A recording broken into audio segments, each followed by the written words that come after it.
Hello, my friend. Welcome. I hope you're having an outstanding day. This is Heather.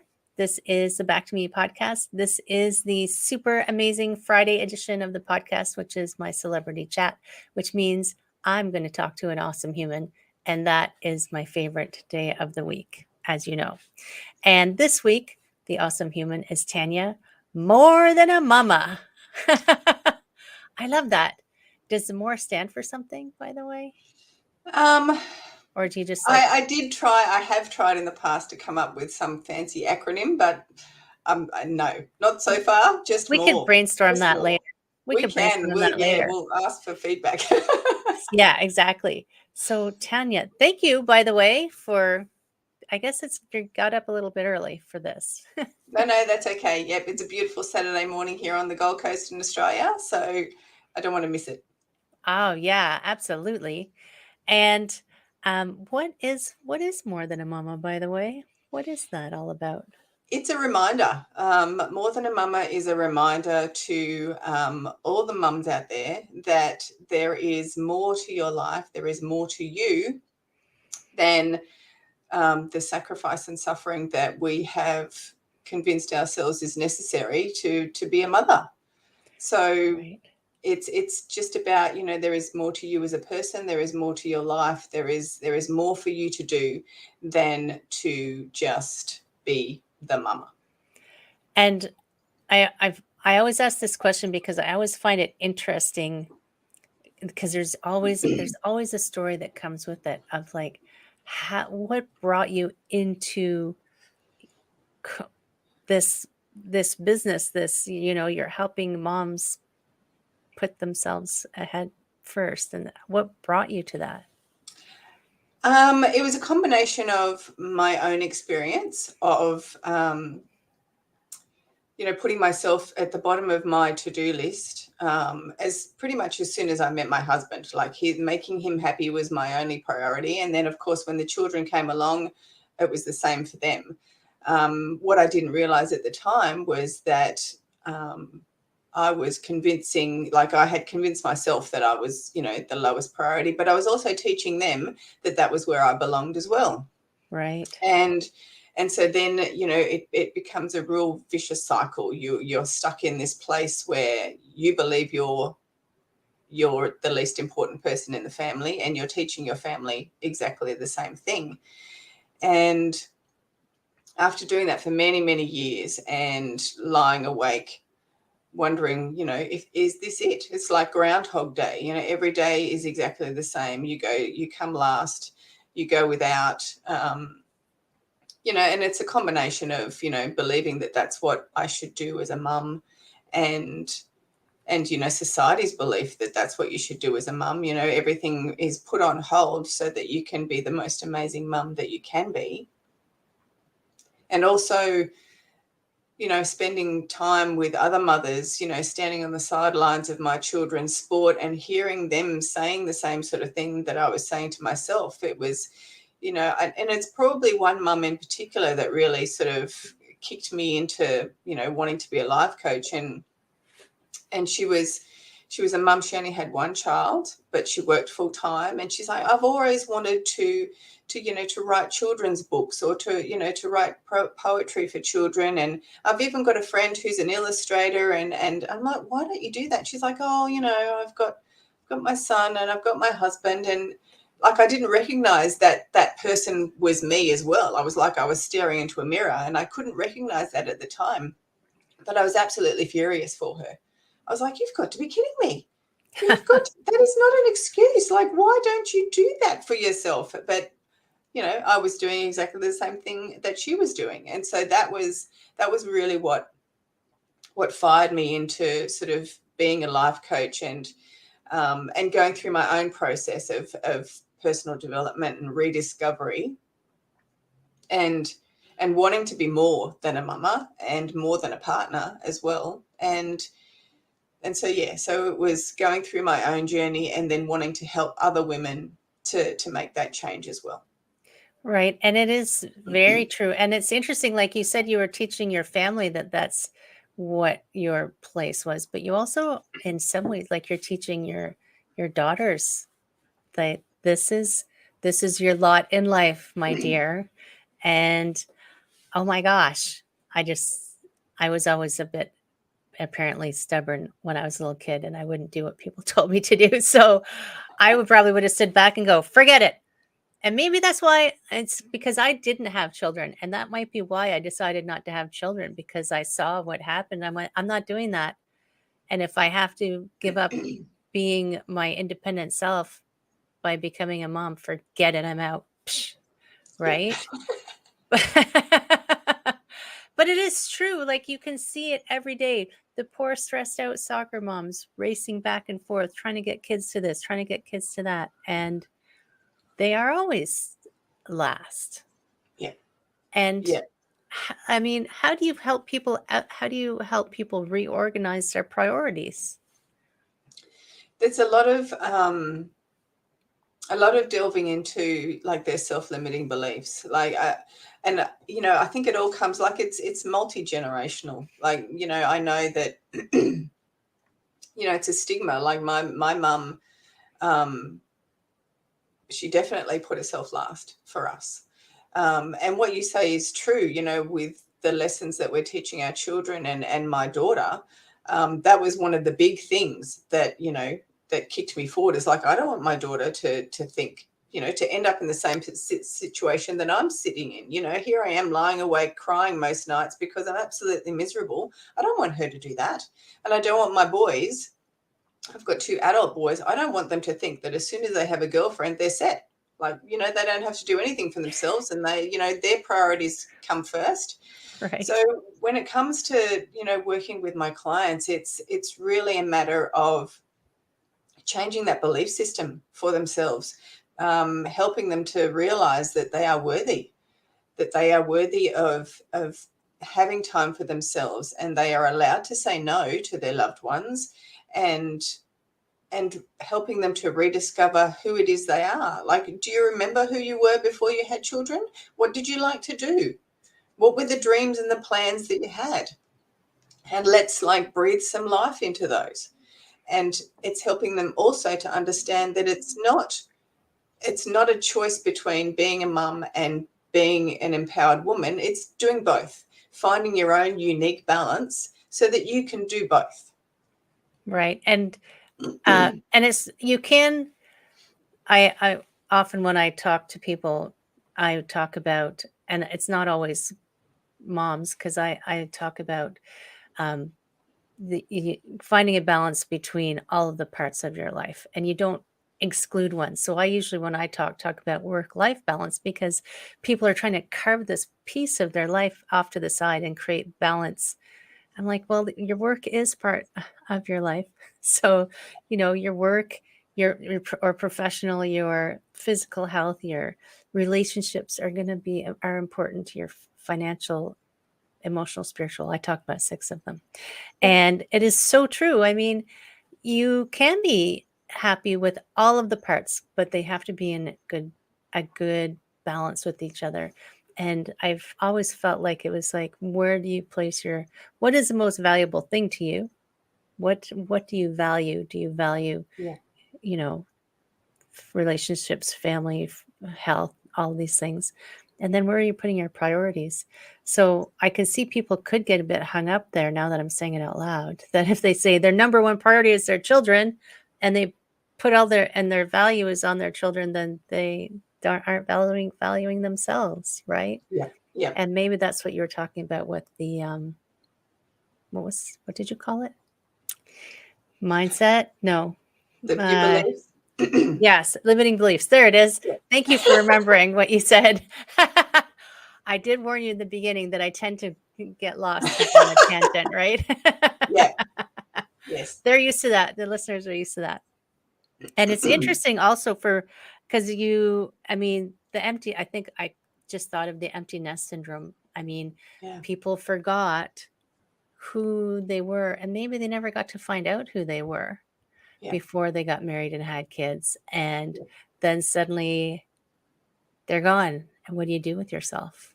Yeah. Yeah. That's exactly right. Because you realize when you're at that stage that you've had no purpose other than being a mother. Right. and then, you know, what is there left to do, you know? So I think it's, you know, with the women that I work with, it's getting into their mind, getting into their heart before they reach that place. So, you know, when those little windows of time start appearing, you know, when their kids are in high school, you know, when they're sort of 10, you know, 12, and for better or worse, they're starting to spend more time on their devices or more time with their friends, or they're more independent. They don't need that, you know, that constant supervision anymore. Those little windows of time, you know, start appearing and sometimes go unrecognized. And we sort of try and make ourselves busy in those times doing other things. And so that's the time. They're the windows of opportunity to actually, you know, spend some time rediscovering what it is that you enjoy doing. Like, is there a hobby that you want to take up? Is there a side hustle you want to start? Is there some study that you've always wanted to do? So that's what I help the mums do, is recognize that those windows of opportunity are starting to open up. And instead of, you know, grabbing a glass of wine and scrolling through Instagram on your phone, let's do something that is absolutely going to light you up. Because like you said, with the 6 areas of our lives that we focus on, the engine room, like the most important part of that, the nucleus, is us. Like, Mm-hmm. we're the ones that are feeding into each of those areas of our lives. You know, we can't show up as you know, a valued employee unless we nurture ourselves, and we can't be an amazing partner and mother unless we nurture ourselves. So that self-care is vitally important for every area of our lives. And self-care looks different for everyone, right? I mean, I think sometimes people get caught up in that, oh, that means I have to go to the spa or something. But for like maybe self-care, like for me, self-care is just going laying down for a minute. Really, I'm allowed to rest. Yeah. Yes. And I used to not do it. So I was talking to a mama this week actually, and she calls herself a mompreneur. So she has a business and she has kids. So I said, it's like you got 3 kids. You got your husband, your kids, and your business kid. And where do you fit on that? And you know, when I used to fight with napping, even when I was a little kid, I never wanted to nap. I don't know, it's the stubborn side of me. But when I suddenly realized that it was actually pretty awesome to nap, but to train myself to get used to it, I had to go. I would lie down. I would say to myself, I'm allowed to rest right now, and I'm going to let myself have 20 minutes. And if what I would say is, I'll look at the clock in 5 minutes, and if I'm not asleep, I'm allowed to get up. But I would never, because I would fall asleep because I was tired. But it was so funny that I had to go through that process to give myself permission to lay down and take a nap and get rid of the stubborn kindergartner who thought, well, this is a waste of time napping. We should be playing. But I think that the exercise, there it is, exercise of giving yourself permission is so powerful. Yeah, and absolutely. Then do it. And yeah, that's exactly right. And that's definitely what I picked up on, like when you were speaking, is that permission. We do not give ourselves permission.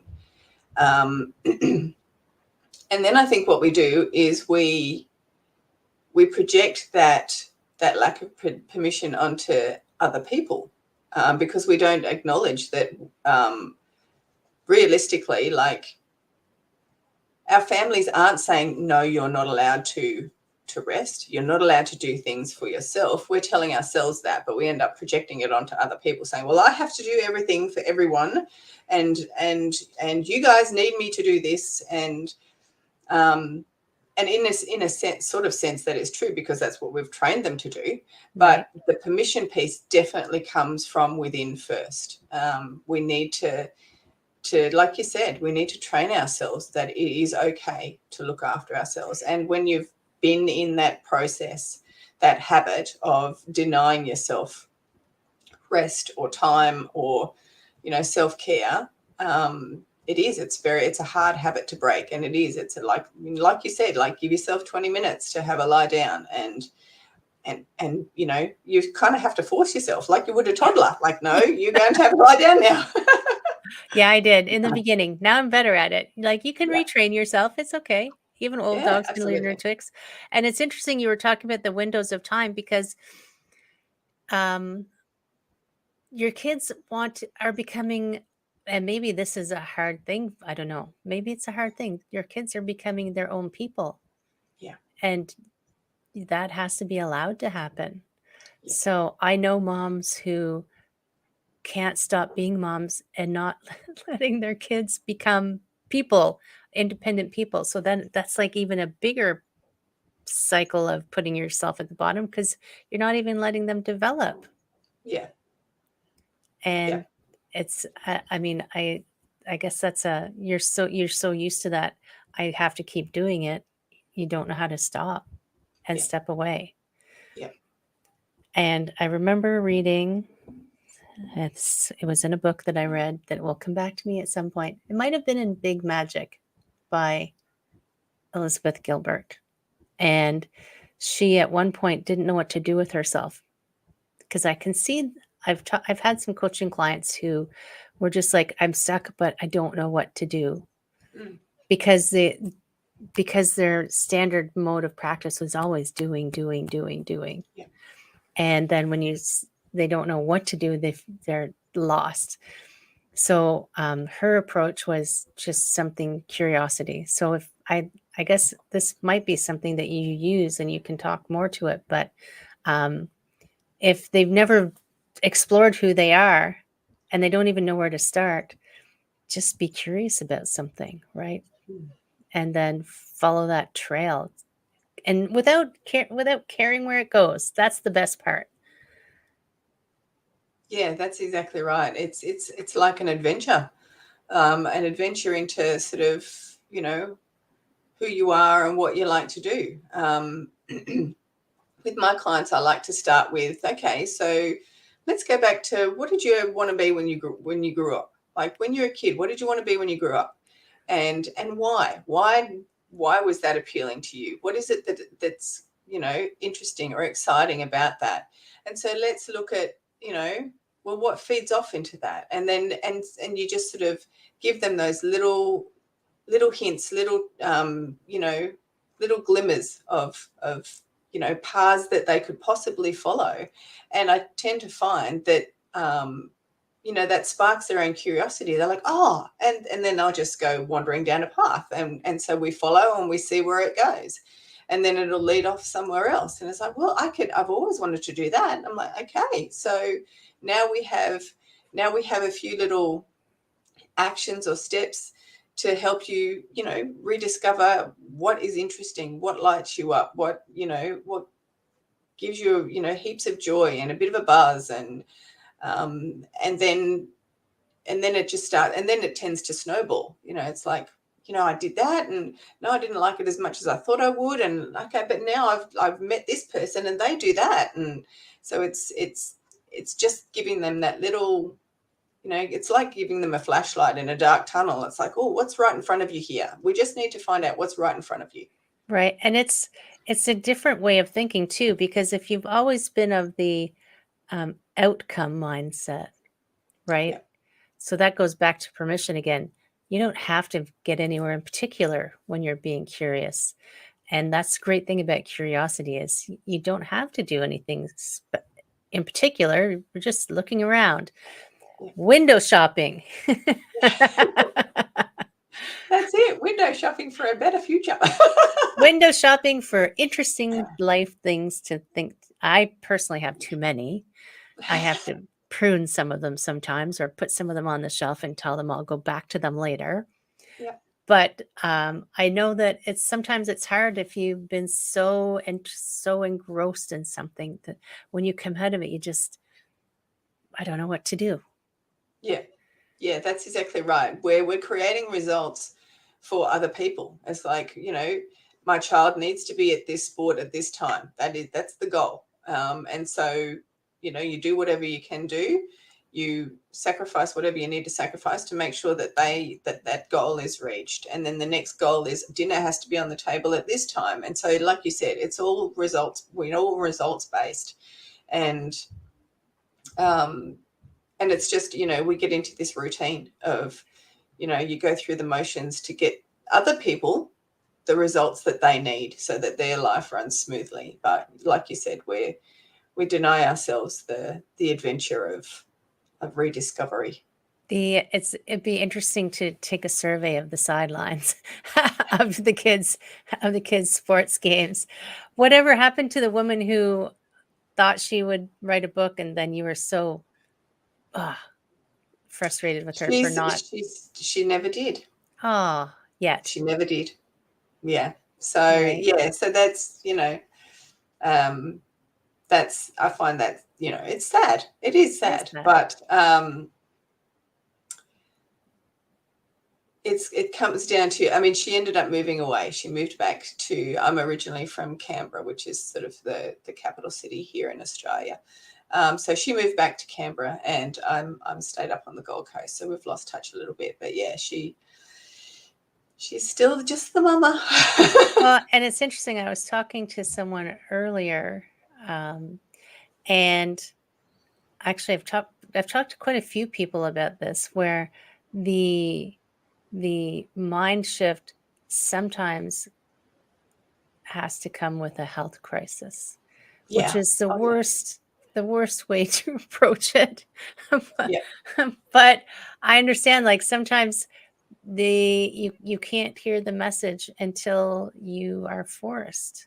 And in a health, when you're not well, you can't do anything that you want to do. You're being forced to take that time, where if you could just approach it gently without being ill.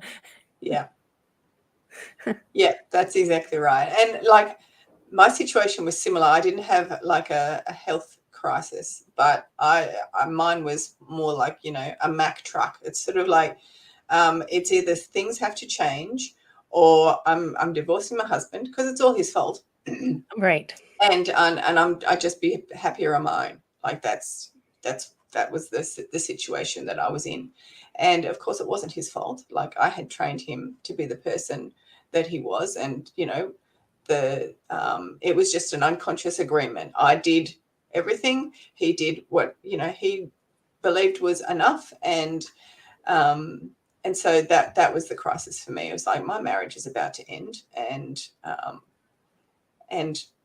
something needs to give. And so but you're right, it's often a health crisis where we are forced to stop, because our bodies can no longer take any more of the stress and the pressure that we put under it to do everything and be everything for everyone else. And it's interesting, like, and you see it a lot where the divorce happens because, I mean, the perceived imbalance, and the partner thinking, well, they never did anything to help me. And of course the partner didn't know. But like you just said, to take control, I have to divorce and do this on my own. But then your job would be even bigger, because then you're the mom with the kids and nobody even doing anything to help out. So it doesn't get better. And I mean, one of the things I always encourage people to do, which is hard, is to take responsibility for your own mental well-being, your own happiness. Like, the person with you isn't there to make you happy. They can make you happy, but that's not their job. That's it. That's exactly right. And that's, I mean, the official title that I give myself is like an accountability and empowerment coach. And that accountability part is like you said, it's hard to do, but it's very important. And ultimately, we are all where we are because we chose to be there. We'd probably, some of those choices were probably unconscious choices, but it is still a choice. And it wasn't until I sat down with a life coach of my own, and all I did was complain about my husband. And she's like, you do realize that you chose to make his happiness your only priority. And I was like, what? No, it's his fault. She's like, no. Did you guys sit down and have a conversation whereby he said, you will make me happy? And I'm like, no. She goes, well, there you go then. Like, you chose to do that. And it was like a huge weight lifted off my shoulders. I'm like, oh my God, he's not the asshole that I thought he was. How about that then? Are you still married? Yes. Oh, thank goodness. Right. And it's so interesting because I have had those conversations with people, and I think, so yeah, sometimes divorce is the right thing, right? Sometimes it is, you're just becoming compatible. But so Yeah. many times I've seen the partners blame each other for the situation. And, I've wasted X years of my life. And I always say, well, were you chained? Were you held hostage? Like, what? Yeah. You were involved in that conversation, whether you had it out loud or not. Yes, that's exactly right. Wow. That is exactly right.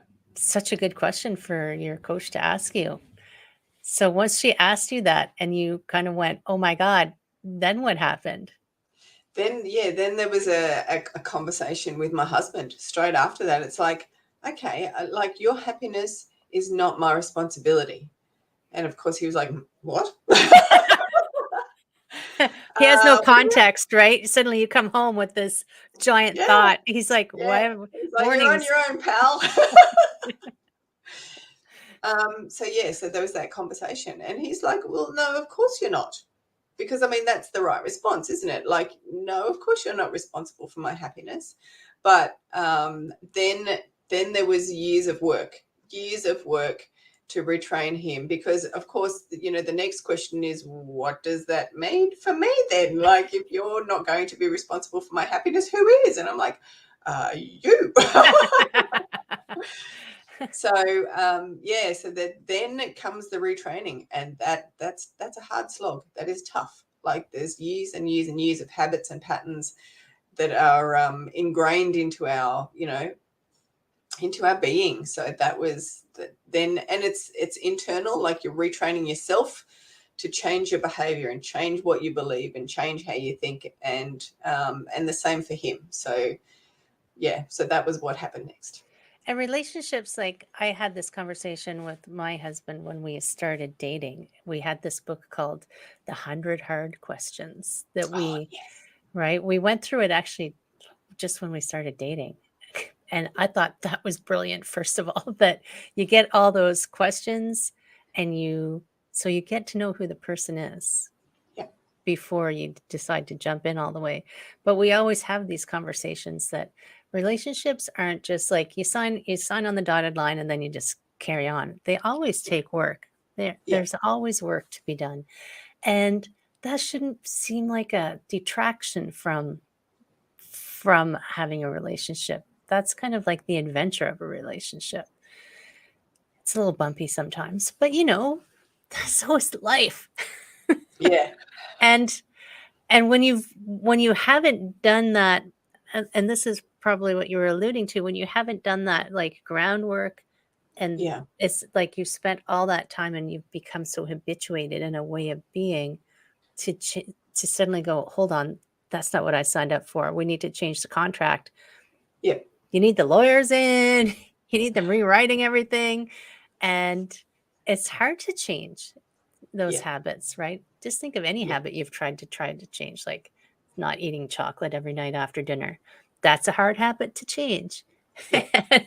So changing your relationship habits takes, good for you for slogging it out. I mean, it must have been fun it has to be fun to some extent, or else nobody would do it, right? Yeah, that's exactly right. And we kept having to remind ourselves that we both wanted the same thing out of this relationship. We wanted closeness.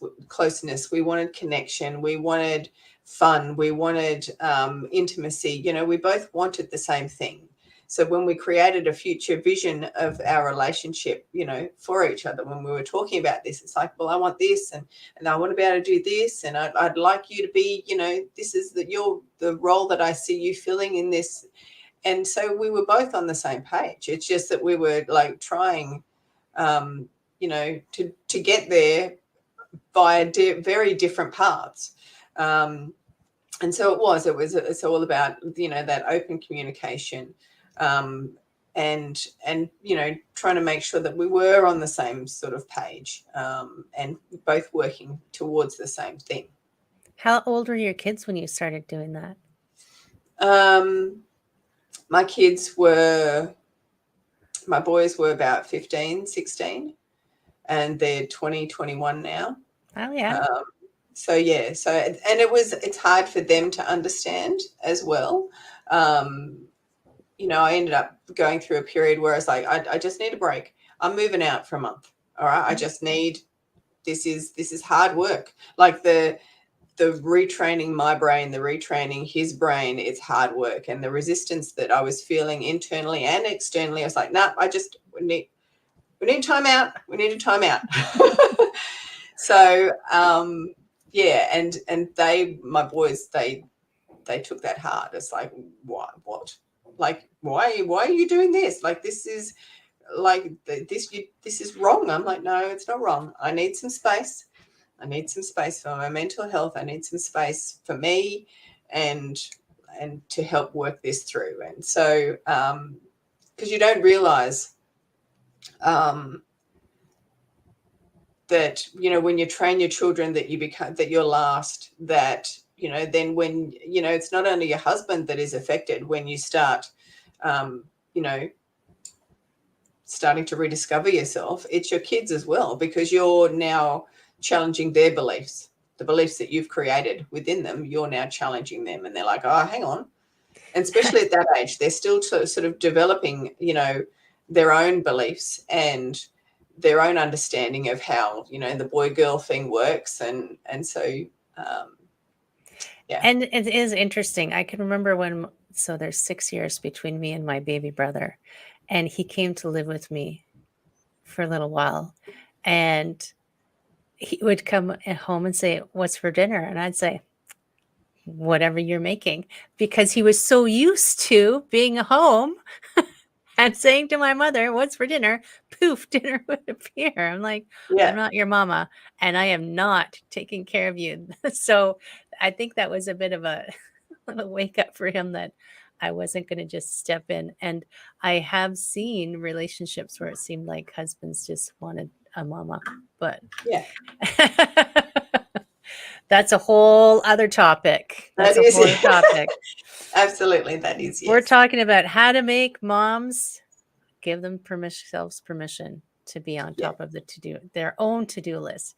Yeah. And it's so, once someone can step into that place, whether they're mother or not, like anybody, once you can make yourself the priority and on top of your to-do list, and be okay with that and not feel guilty about it, and find the things that recharge you, you have so much more capacity for the things you actually want to do.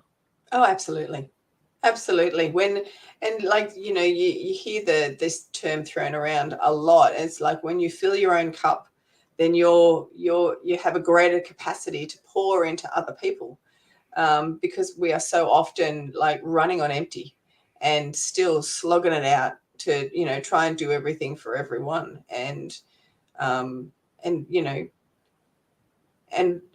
on some level we're failing. Like we're not giving everybody 100% of us, because there's not 100% to give.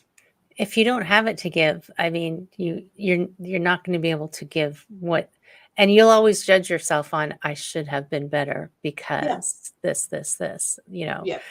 So you're judging yourself on not being able to give it all, and you don't have anything left to give. So there's your double whammy. And, and I mean, your relationships suffer, your health suffers, everything suffers, because you aren't just doing, it sounds simple. You're not doing the simple thing of taking care of yourself. I know it's not simple, but there are ways to make that happen in your life, right? Yeah. We're proof. We're living proof. We are. Absolutely, we are. You can do it. Now, if people want to find you, where do they find you? Instagram's my favorite platform. I tend to be on there every couple of days. So find me on Instagram at Tanya Marie Coaching. I also have a website, which is tanyamariecoaching.com. So I'm sure you'll pop it into the Yes, it's in the show notes. Into the show notes. I'll make wherever sure we they have. are. Depends on what platform they're on. It'll be everywhere that this can be consumed. There will be show notes for everyone. Awesome. So that they can call you up and go, tell me how you did it. Tell me how you got him to agree. Right. That's it. That's it exactly. What do I do? What do I do? He's not listening. Well, there's ways. So I'm always curious. Do you have a final word of wisdom for our friends out there? My final word of wisdom is just, it's not a choice between your family and your kids. You can do both. You can find your own unique balance, and you can be more than a mama. More than a mama. Mic drop. Yay. That's awesome. Thank you, Tanya, so much for coming and hanging out and sharing your story, because, I mean, so much can be learned from hearing how people got to where they are. And thank you for being open to sharing that. I appreciate that very much. Thank you for having me. I've absolutely loved this chat, Heather. It was wonderful. Thank you so much. Awesome. Thank you. And my friends out in podcast land, take care of yourselves, okay? Have a great day.